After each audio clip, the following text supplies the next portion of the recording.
वक्त की बड़ी खबर आपको बता दें, अतीक अहमद को फिर से यूपी एसटीएफ की टीम प्रयागराज लेकर जा रही है। साबरमती जेल से इस वक्त टीम रवाना हो चुकी है। अतीक अहमद को प्रयागराज लेकर जा रही है पुलिस। उमेश पाल हत्याकांड में अतीक से पूछताछ की जाएगी। साबरमती जेल से रवानगी हो चुकी है प्रयागराज की तरफ। अतीक अहमद का यह काफिला बढ़ता हुआ यूपी एसटीएफ की टीम अतीक अहमद को साथ लेकर प्रयागराज की तरफ बढ़ रही है। और इसी बीच मीडिया से बातचीत करते हुए जब साबरमती जेल से बाहर अतीक आया तो उसके अंदर वो खौफ साफ तौर पर उसके चेहरे पर नजर आया। साथ ही उसने ये भी कहा कि ये मेरे खिलाफ साजिश रची जा रही है, मुझे डर है। ऐसे में कई अहम सवाल पहले वीडियो कॉन्फ्रेंसिंग के जरिए पेशी होनी थी, लेकिन अब एक बार फिर से यूपी एसटीएफ की टीम साबरमती जेल पहुंचती है। अतीक अहमद को वहां से लेकर के प्रयागराज की ओर रवानगी इस टीम की होती है। तो अतीक के सारे गुनाहों का हिसाब एक एक कर किया जा रहा है और ऐसे में कई अहम सवाल खड़े हो जाते हैं कि पहले वीडियो कॉन्फ्रेंसिंग के जरिए पेशी होनी थी, पूछताछ भी इसी जरिए होती, लेकिन अब बड़ी खबर, बड़ी जानकारी ये कि प्रयागराज में ही पेशी होनी है, वहां पर ही पूछताछ भी अतीक अहमद से की जानी है। और जेल से बाहर आते वक्त अतीक अहमद के चेहरे पर जो खौफ था और उस वक्त उसने क्या कुछ कहा, आपको सुनवाते हैं। क्या कहेंगे, दोबारा से ले जा रहे हैं? ये ले जा रहे हैं, नीयत सही नहीं है। क्या कहेंगे? करना चाहते हैं, मारना चाहते हैं। लेकिन आपको तो उमेश क्या कहेंगे, दोबारा से ले जा रहे हैं? ये ले जा रहे हैं, नीयत सही नहीं है। क्या कहेंगे? करना चाहते हैं, मारना चाहते हैं। लेकिन आपको तो उमेश क्या कहेंगे, दोबारा से ले जा रहे हैं? ये ले जा रहे हैं, नीयत सही नहीं है। क्या कहेंगे? चलिए आपको सीधा न्यूज रूम लिए चलते हैं, जहां से मेरी सहयोगी पूर्णिमा मिश्रा इस वक्त हमारे साथ जुड़ी हुई हैं। पूर्णिमा, कई अहम सवाल खड़े हो रहे हैं अतीक को लेकर और ऐसे में उसने भी साफ तौर पर मीडिया से बातचीत में कहा कि इनकी नीयत ठीक नहीं है। ऐसे में अहम सवाल ये भी कि पहले तो साबरमती जेल से ही वीडियो कॉन्फ्रेंसिंग के जरिए पेशी होनी थी, लेकिन एक बार फिर से प्रयागराज लेकर के जाना, ये अपने आप में एक चुनौतीपूर्ण यूपी एसटीएफ टीम के लिए भी बहुत बड़ी चुनौती है। बिल्कुल, लेकिन इस चुनौती को पूरी तरीके से पूरा करा पिछली बार जब अपहरण कांड को लेकर पेशी के लिए लेकर आए थे अतीक अहमद को। उस दौरान ये फैसला 28 मार्च को आया था जब उम्र कैद की सजा का ऐलान अतीक अहमद के लिए किया गया था। और ये है उमेश पाल हत्याकांड का मामला। और न सिर्फ इसमें अतीक अहमद शिखा, बल्कि अतीक अहमद, उसकी पत्नी, उसका भाई अशरफ और इसके साथ असद, उसका जो बेटा फरार चल रहा है, और 5 अन्य शूटर्स भी हैं जिन पर 5-5 लाख का इनाम घोषित है। जो लोग नामजद हैं उसमें खुद अतीक अहमद है, उसकी पत्नी और उसका भाई अशरफ भी है। हालांकि इस पूरे मामले को लेकर अब पुलिसिया कार्रवाई जिस तरीके से आगे बढ़ रही है, पिछली बार भी हमने देखा कि एक पूरे सुरक्षा घेरे में काफिला पूरा आगे बढ़ता हुआ नजर आया और साबरमती जेल से नैनी जेल तक लेकर आए पुलिस के अधिकारी अतीक अहमद को, और इस बार भी लगभग उसी रूट को अपनाते हुए आगे बढ़ा जा रहा है। क्योंकि अतीक अहमद का जो रिएक्शन आया है, जाहिर बात है कि वो चर्चा का विषय बनता है। इससे पहले आपको याद होगा अतीक अहमद की जो बॉडी लैंग्वेज नजर आ रही थी, जब उससे यही सवाल पूछा गया था तो उसने पूछा था, उसने ये कहा कि डर किस बात का है। इस बार उसने कहा कि इनकी नीयत ठीक नहीं है, ये मुझे मार देंगे। तो ये अतीक अहमद की बॉडी लैंग्वेज है। लेकिन कुल मिलाकर ये पुलिस की एक कार्रवाई है जिसमें अतीक अहमद को फिजिकली पेश करना है और इसीलिए पूरे काफिले में चाक चौबंद सुरक्षा इंतजाम के साथ साबरमती जेल से अतीक अहमद को नैनी जेल लाया जा रहा है, जिसके लिए इस वक्त तस्वीरें लगातार हम देख रहे हैं। अब क्योंकि थोड़ी देर पहले हमने एक रूट की बात की थी, तो देखिए साबरमती जेल से जब ये पूरा काफिला निकला है, राजस्थान के उदयपुर से गुजरेगा, मध्य प्रदेश के शिवपुरी होते हुए झांसी के रास्ते प्रयागराज तक जाएगा। यानी कि इससे पहले का जो रूट अपनाया गया था अतीक अहमद को लाने के लिए, लगभग ये वही रूट है, मिलता जुलता, सुरक्षा के चाक चौबंद इंतजाम, और वही 24 घंटे का वक्त लगेगा जैसा कि पिछली बार लगा था जब नैनी जेल पहुंच पाएगा अतीक अहमद साबरमती जेल से। शिखा, ठीक है पूर्णिमा, आप लगातार हमारे साथ बने रहे। तो इसी बीच आपको एक बार फिर से ये अपडेट देते हुए कि ये काफिला प्रयागराज की तरफ रवाना हो चुका है। इसी बीच मीडिया से बातचीत पर सवाल पूछने पर अतीक अहमद ने साफ तौर पर कहा कि मेरे खिलाफ साजिश रची जा रही है, ये पूरी तरीके से मुझे मारने की साजिश है। और इसी बीच ये काफिला आगे की ओर बढ़ रहा है, उसी रूट को फॉलो करते हुए जो पहले भी फॉलो किया जा चुका था। ये बड़ी जानकारी पूर्णिमा मिश्रा मेरी सहयोगी भी दे रही थी।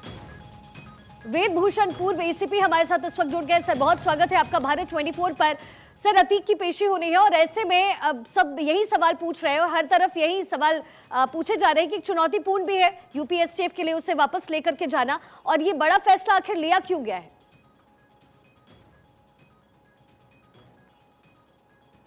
चलिए वेदभूषण से एक बार फिर से कनेक्ट करने की कोशिश करेंगे। पूर्णिमा मिश्रा मेरी सहयोगी मेरे साथ लगातार बनी हुई है।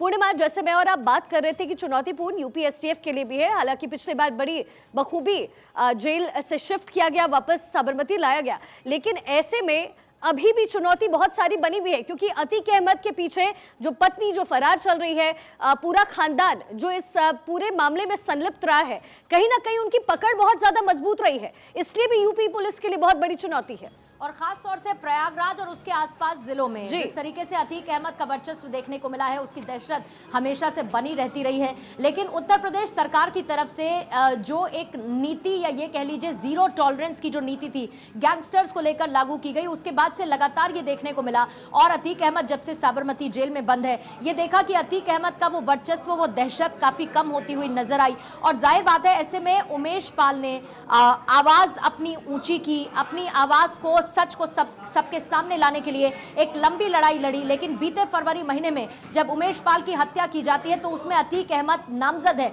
न सिर्फ अतीक अहमद, जैसा कि मैंने बताया कि उसकी पत्नी और भाई भी। पहले भाई को जेल से लाने की बात हो रही थी, लेकिन अब उसको वीडियो कॉन्फ्रेंसिंग के जरिए पेश किया जाएगा। अतीक अहमद को यहां पर लाया जा रहा है। और इससे पहले आपको एक बहुत महत्वपूर्ण बयान भी ब्रजेश पाठक की तरफ से जो सामने आया, वो भी मैं आपको बता देती हूं। डेप्यूटी सीएम ब्रजेश पाठक ने साफ तौर पर कह दिया है कि न्यायालय की तरफ से जो भी आदेश है उसका पालन किया जाएगा और उत्तर प्रदेश राज्य में अपराधी बच नहीं पाएंगे। न सिर्फ ये ब्रजेश पाठक कहते हैं, बल्कि योगी आदित्यनाथ भी कहते हैं। यानी गैंगस्टर्स को लेके जो जीरो टॉलरेंस की नीति है और गैंगस्टर्स पर किस तरीके की कार्रवाई, उनके परिवार पर कैसी कार्रवाई होती हुई हमने देखी है। एक और बड़ा डेवलपमेंट जो शिखा इसमें कल हुआ था, आपको याद होगा, मायावती की तरफ से ऐलान किया गया कि अतीक अहमद की जो पत्नी है शाइस्ता, बीएसपी उसको टिकट नहीं देगी। ये बहुत क्लियर कर दिया गया था। यानी हर एक तरह से अगर वर्चस्व अतीक अहमद, उसका परिवार दोबारा से पैदा करने की कोशिश करेगा, वैसा कोई काम ना हो, इसमें कल मायावती की तरफ से भी बड़ा ऐलान किया गया। दूसरी तरफ गैंगस्टर्स, उनकी प्रॉपर्टीज को जब्त करना, उन पर बुलडोजर चलाना, उनकी कुर्की करना,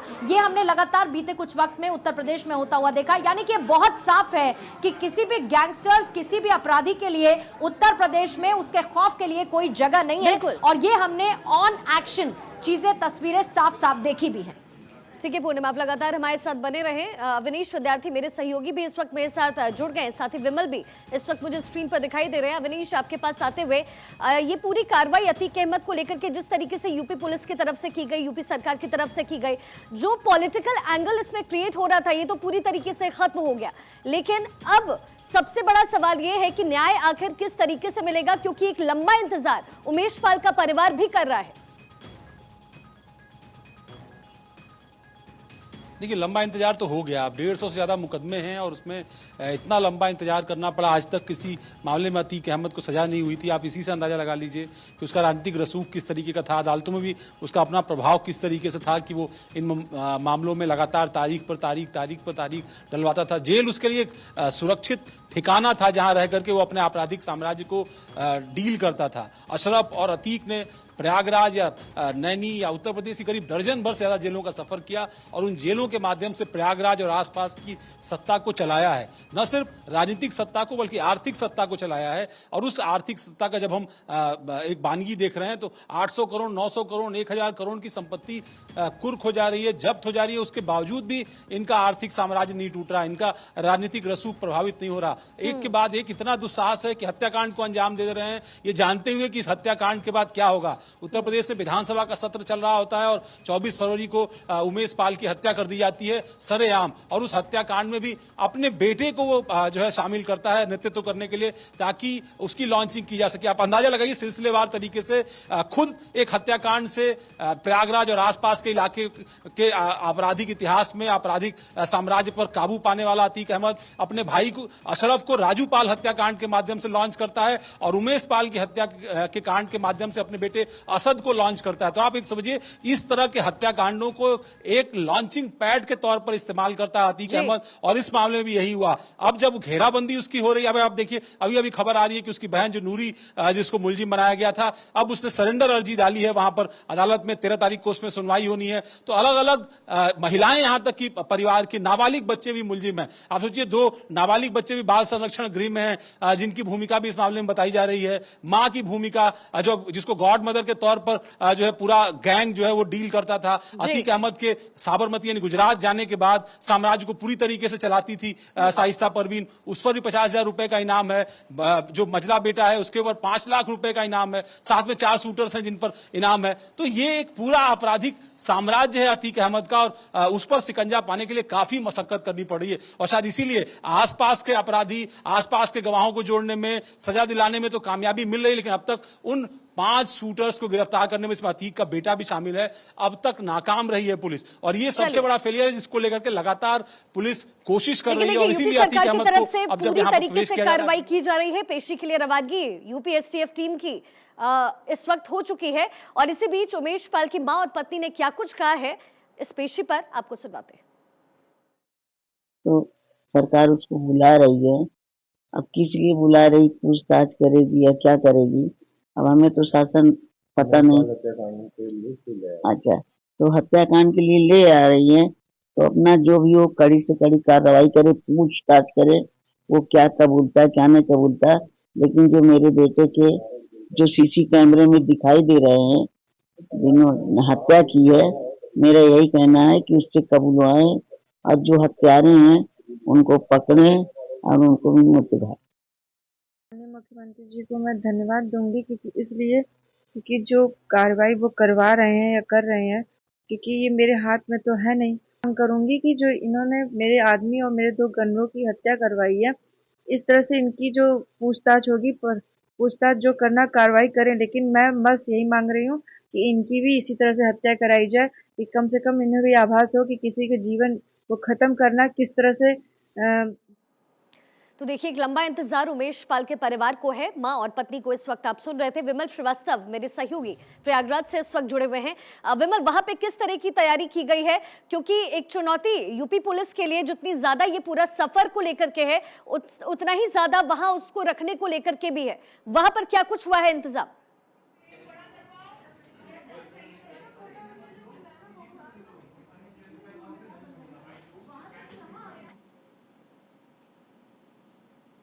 विमल, आपकी आवाज हम तक पहुंच नहीं रही है। मैं दोबारा आपसे कनेक्ट करने की कोशिश करूंगी। इसी बीच आपको न्यूज रूम लिए चलते हैं। पूर्णिमा मेरे साथ जुड़ी हुई हैं। पूर्णिमा, देखिए, एक लंबा इंतजार होता है पत्नी और मां के लिए। एक बड़े कम उम्र में अपने बेटे को खो देना, ये दर्द एक परिवार से ज्यादा कोई समझ नहीं सकता। और आज जब सालों बाद इसका हिसाब हो रहा है, तो डर अतीक के चेहरे पर है और होना भी चाहिए। बिल्कुल, वो डर दिखना भी चाहिए। और अपराधियों में ये खौफ कानून व्यवस्था को और ज्यादा मनोबल देता है, लोगों को इस बात के लिए मजबूत करता है कि वो दहशत के साए में जीने के लिए मजबूर ना हो। और अतीक अहमद का जैसा साम्राज्य, जिसका मैंने पहले भी शिखा जिक्र किया, वो प्रयागराज और आसपास के जिलों में एक लंबे समय तक देखने को मिला है। क्योंकि आपने उमेश पाल की मां की बात की, मुझे याद है जब उम्र कैद की सजा का ऐलान किडनैपिंग केस में किया गया था, तो उस वक्त भी उमेश पाल की मां का यह बयान आया था। उन्होंने ये कहा था कि मैं योगी सरकार के एक्शन से खुश हूं, लेकिन मैं ये चाहती थी कि उसे फांसी की सजा का ऐलान किया जाए।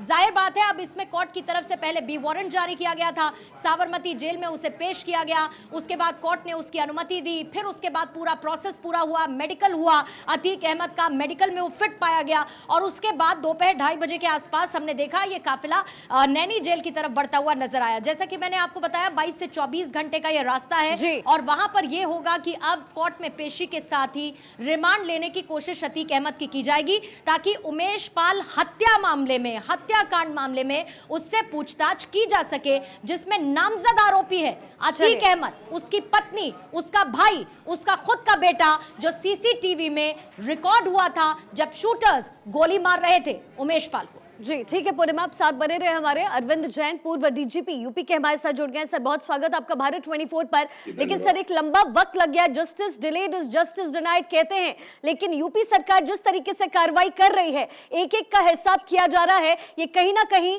खौफ जरूर लोगों में पैदा करेगा कि जो वक्त पुराना था वो वक्त बीत चुका है। आपका कहना बिल्कुल सही है। एक नया निजाम है, नई तरह से कार्रवाइयां हो रही हैं, माफियाओं में इस समय भगदड़ है।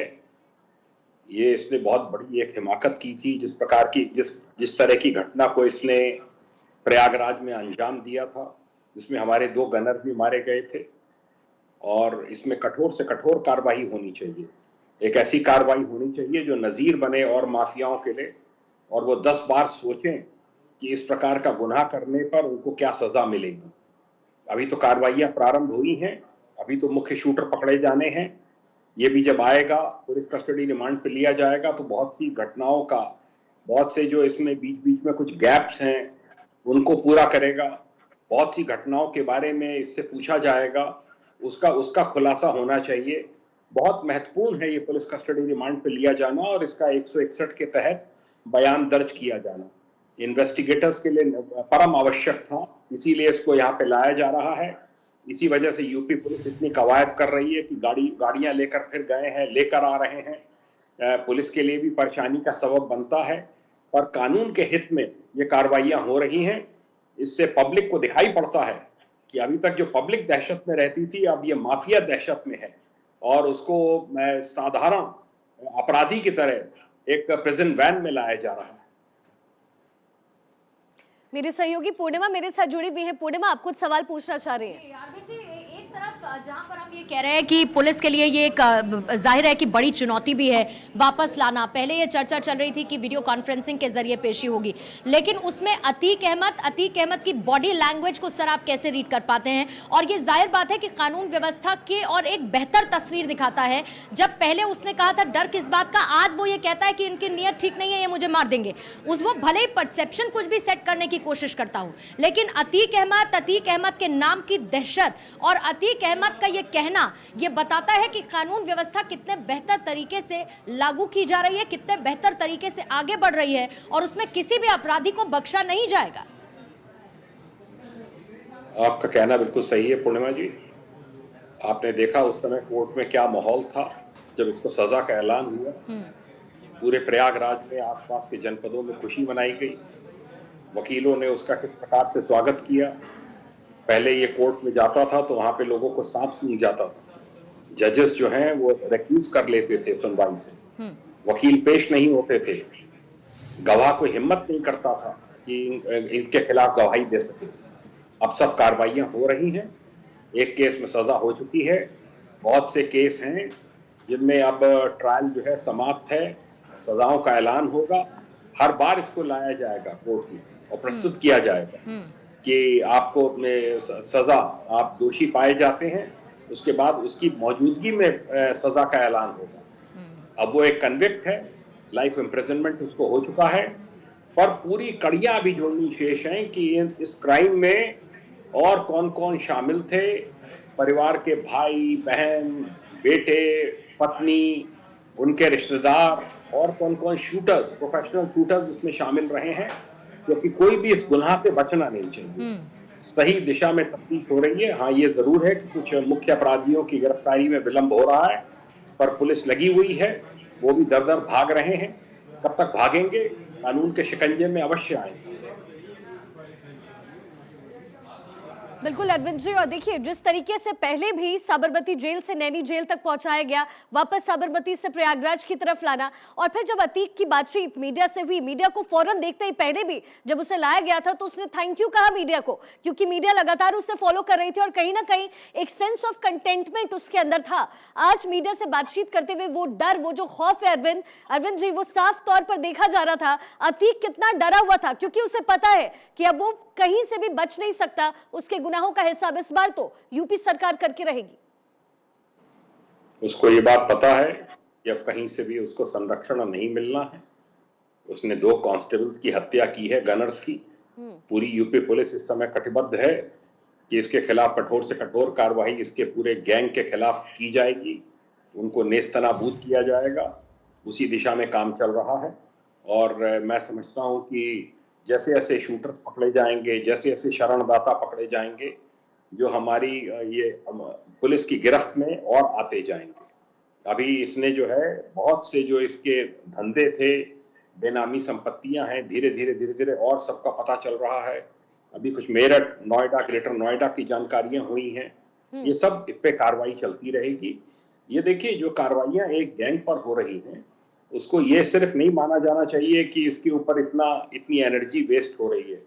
ये एक सबक है सारे माफियाओं के लिए, उनके गुर्गों के लिए जो प्रदेश में सक्रिय हैं, कि आप देख लीजिए किस तरह से कार्रवाइयां होती हैं। और अगर आपने कोई जरूरत करने की कोशिश की तो क्या अंजाम आपका और आपके गुर्गों का और उनकी संपत्तियों का होगा। लेकिन अरविंद जी, सबसे बड़ा सवाल ये भी है कि देखिए, ये जो कार्रवाई आज 17-18 साल बाद हो रही है, इसे हो तो पहले जाना चाहिए था, लेकिन जब आज ये कार्रवाई की जा रही है, जब शिकंजा कसा जा रहा है, तो पॉलिटिकल पार्टीज इसको भुनाने में जुट जाती है। वो तुरंत बोलना शुरू कर देते हैं कि ये तो चूंकि चुनाव आने वाले दिनों में है, आम चुनाव है, और इसीलिए बीजेपी इसे भुनाने की कोशिश कर रही है। लेकिन सच बात तो यह है कि ये शिकंजा आज नहीं, 15, 16, 17 साल पहले कसा जाना था। आपका कहना बिल्कुल सही है, यही अपेक्षा है, तभी प्रदेश बदनाम रहा, तभी प्रदेश के माफियाओं के नाम से जाना जाता था। आज संगठित अपराध जिसके लिए एसटीएफ का गठन हुआ था, करीब करीब समाप्त है, और ये घटना बस हुई है एक बिकरू कांड के बाद। ये एक चैलेंज किया गया था प्रदेश को, प्रदेश की सरकार को, प्रदेश के पुलिस बल को, जो चुनौती उन्होंने स्वीकार की है, और इसी नियत से कार्रवाई हो रही है कि बिल्कुल अब इसको ध्वस्त कर दिया जाएगा पूरे गैंग को। आपने देखा बिकरू कांड के बाद विकास दुबे और उसके गैंग का क्या हश्र हुआ, कोई नाम लेवा नहीं है। ये भी सब भागे भागे घूम रहे हैं, सब कार्रवाइयां हो रही हैं, और जितने मुकदमे हैं इनके सबके सब ट्रायल पे आएंगे। जो यूपी की अभियोजन शाखा है, जिसकी गवाहियां बची है, सबको प्रोटेक्शन देकर गवाहियां करा रहे हैं। अभी विजय मिश्रा को सजा हुई, मुख्तार अंसारी को सजा हुई, अभी अतीक को सजा हुई। अब ये सिलसिला निरंतर जारी रहेगा, और अगर हमें प्रदेश में इन्वेस्टमेंट लाना है, बेरोजगारी दूर करनी है, प्रदेश को एक नया नाम देना है, तो हमें जो है वो एक जीरो टॉलरेंस की नीति जो कि यूपी पुलिस इस समय लेके चल रही है, उस पर काम करना होगा। साथ ही आप बने रहिएगा सर, अवनीश भी हमारे साथ बने हुए हैं। अवनीश, अब इस पूरे मामले में हम क्या एक्सपेक्ट करें, क्योंकि 2:30 बजे यहाँ से काफिला चला है और लगभग वही 22 से 24 घंटे का वक्त लगेगा। कल क्या वक्त रहने वाला है, क्या कल ही पेशी हो जाएगी, अदालत में जाके सामने से पेशी होगी, वर्चुअल पेशी होगी, क्या तैयारी है, रिमांड कितने दिन की मांगने की कोशिश की जाएगी? दूसरी तरफ जो शूटर्स इसमें फरार चल रहे हैं, अभी उनको लेकर क्या पुलिसिया एक्शन देखने को मिल रहा है? इस पूरे मामले में क्या जानकारी अवनीश अभी तक आप इकट्ठा कर पाए? देखिए, इसमें सबसे बड़ी चीज़ जो अब होने जा रही है वो ये है कि प्रशासन अब जब उसको साबरमती जेल से प्रयागराज की तरफ लाया जा रहा है, तो कल शाम तक जब काफिला वहाँ पहुँचेगा प्रयागराज, तब इस बात की कोशिश की जाएगी उसको नैनी जेल में रखा जाएगा, क्योंकि वहीं पर सुरक्षा का ज़्यादा इंतजाम है। पिछली बार भी जब उसे लाया गया था तब वहाँ पर सुरक्षित माहौल में एक ऐसे बैरिक में रखा गया था जहाँ किसी का आवागमन जो है वो प्रतिबंधित था। यहाँ तक कि जो सुरक्षा में उसके कर्मी लगाए गए या बंदी रक्षक लगाए गए, उनको भी बॉडी कैमरा लगाए गए। साथ ही साथ इस तरह का सर्विलांस लगातार था, उसकी मॉनिटरिंग हो रही थी सीधे लखनऊ के जेल मुख्यालय से, और पल पल की खबर, पल पल की जानकारी जो है वो यहाँ पर लखनऊ स्थित पुलिस मुख्यालय और जेल मुख्यालय में ली जा रही थी। दूसरी महत्वपूर्ण चीज ये है कि अब आप इस पूरे सिलसिले को अगर आप देखें, अगर एक तरफ उमेश पाल हत्याकांड, उस मामले की पड़ताल तो है ही है, साथ ही साथ नए मुकदमे भी अतीक अहमद के खिलाफ जो है लगातार होते जा रहे हैं। कल भी देर रात एक मुकदमा हुआ जिसमें उसके बेटे को भी मुलजिम बनाया गया, कुछ और सहयोगी को मुलजिम बनाया गया। इससे 2 दिन पहले भी रंगदारी के एक मामले में FIR हुई है। तो नए मुकदमे भी लगातार हो रहे हैं, मुकदमों का सिलसिला नहीं रुक रहा, यानी वो गवाह, वो लोग जो लगातार दबाव में थे वो भी खुल करके अब सामने आ रहे हैं। ये बेहद बेहतर पक्ष है पुलिस के लिए, अभियोजन पक्ष के लिए, क्योंकि लगातार गवाहियां हो पाएंगी, गवाह जो है वो डरे हुए नहीं रहेंगे, अदालतों में अच्छी पैरवी हो पाएगी, जल्दी जल्दी मामलों का ट्रायल होगा। अब ये मामले जिन मामलों में जैसे उमेश पाल अपहरण केस था, वो बहुत पुराना मामला था, लंबे समय से उसमें ट्रायल चल रहा था और उसके बाद सजा का ऐलान हो पाया। अभी कई सारे ऐसे मामले हैं जो उससे भी पहले के हैं। एक मामला जो CBI कोर्ट में चल रहा है जिसमें अतीक अहमद और उसका बेटा दोनों मुलजिम है, उन मामलों की भी लगातार पड़ताल चल रही है। कोशिश यही है कि जल्दी से जल्दी ट्रायल पर लाकर के इन मामलों में सजा कराई जा सके। अब देखिए, मुख्तार अंसारी के भी एक मामले में गैंगस्टर के 15 अप्रैल की तारीख है जहां उसको सजा हो सकती है। वो मामला जिसमें CBI जो है उसको नहीं सलाखों के पीछे पहुंचा सकी, वहां यूपी पुलिस ये कोशिश कर रही है कि उसको सलाखों के पीछे पहुंचाया जाए, उसको सजा दिलाई जाए। तो ये कोशिश यहां आपराधिक माफियाओं के खिलाफ हो रही है। और एक जो बात बार बार समझने वाली है कि बहुत सारे बयान, चाहे वो अशरफ की तरफ से आए, अतीक की तरफ से आए, या उसके बेटे ने 2 दिन पहले यहां लखनऊ की कोर्ट में बयान दिया और कहा कि हमारे परिवार की महिलाओं को जो है वो परेशान किया जा रहा है, उनको तंग किया जा रहा है, और देखिए उसके अगले दिन कई सारी FIR हुई। तो आप इनके इस तरीके को समझिए कि जो बयान दे रहे हैं वो भी बहुत स्ट्रेटेजिकल है। जिस तरीके से उन्होंने इस पूरे आपराधिक कृत्य में आईफोन्स का इस्तेमाल इस्तेमाल किया, फेस टाइम का इस्तेमाल किया, तो एडवांस तकनीकी का भी इस्तेमाल किया। यहां तक कि घटना के बाद आप दुस्साहस देखिए कि 24 फरवरी को घटना होती है, 25 फरवरी को अतीक अहमद अपने बहनोई से फेस टाइम पर बात करता है। करीब करीब 90 सेकंड तक ये बात होती है, यानी 1.5 मिनट तक दोनों के बीच बात होती है हत्याकांड के बावजूद। तो आप समझ सकते हैं कि किस तरह चलिए ठीक है उमेश, मैं वापस आऊंगी आपके पास। इस वक्त की बड़ी खबर आपको बता दें, उमेश पाल हत्याकांड से जुड़ी ये बड़ी खबर। अतीक की बहन ने कोर्ट में सरेंडर की अर्जी दी है। आयशा नूरी कोर्ट में सरेंडर की अर्जी दी है। अतीक की भांजी उंजुला ने भी कोर्ट में अर्जी दाखिल की है।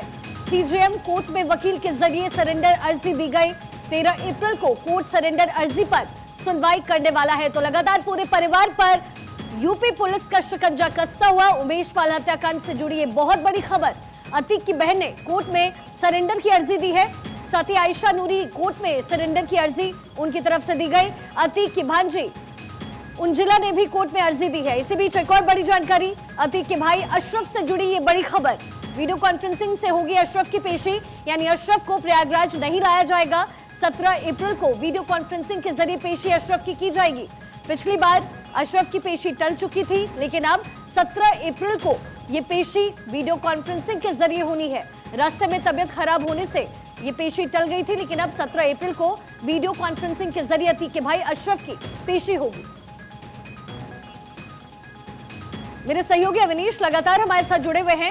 अवनीश, क्या कुछ और अपडेट है? कब तक कल ये काफिला पहुंच जाएगा और इससे जुड़ी कोई और बड़ी जानकारी आपके पास?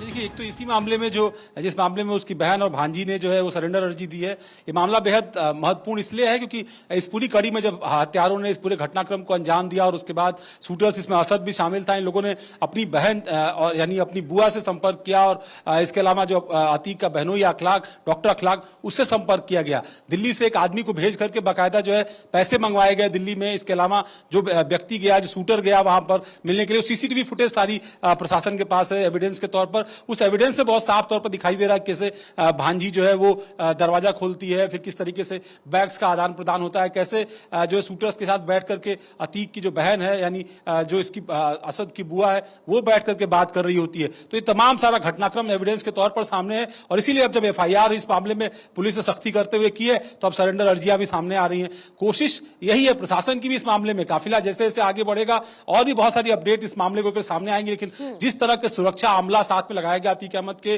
40 के आसपास गार्ड हैं, करीब 4 गाड़ियां हैं और जो काफिला है पूरा, उस काफिले को आप पिछली बार और इस बार में अंतर समझिए। यही बहन, यही भाभियां, बहुत सारे परिवार के लोग काफिले के पीछे थे। इस बार सब नदारत दिखाई दे रहे हैं, इसलिए नदारत दिखाई दे रहे हैं कि सबके खिलाफ मुकदमे हो गए हैं, सबके आपराधिक इतिहास खंगाल लिया गया है। एक नहीं, एक से ज्यादा मुकदमे हो गए हैं, फरार हैं, आपराधिक तौर पर इनाम उनके खिलाफ घोषित कर दिया गया है। तो इस बार अतीक का हमसाया कोई नहीं बन रहा है। पिछली बार तो फिर भी बहुत सारे लोग साथ में थे, तो ये सारा अंतर है पिछली बार से इस बार में। बिल्कुल, बहुत कुछ बदला है अवनीश। अरविंद जैन पूर्व डीजीपी यूपी के हमारे साथ मौजूद हैं।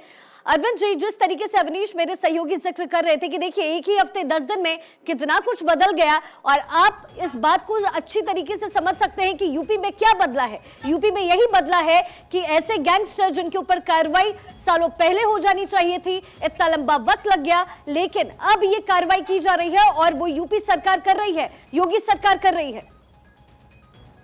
देखिए, कार्रवाइयां इसी प्रकार की होनी चाहिए कि कोई भी जो दोषी हो वो बचने ना पाए, कोई बेगुनाह जेल ना भेजा जाए और जो दोषी है वो बचने ना पाए, चाहे वो कितना बड़े से बड़ा अपराधी क्यों ना हो, चाहे कोई महिला हो, चाहे कोई लड़की हो, जो अपराध में इन्वॉल्व हैं, शरीके जुर्म हैं, उन सब के खिलाफ कार्रवाइयां होनी चाहिए।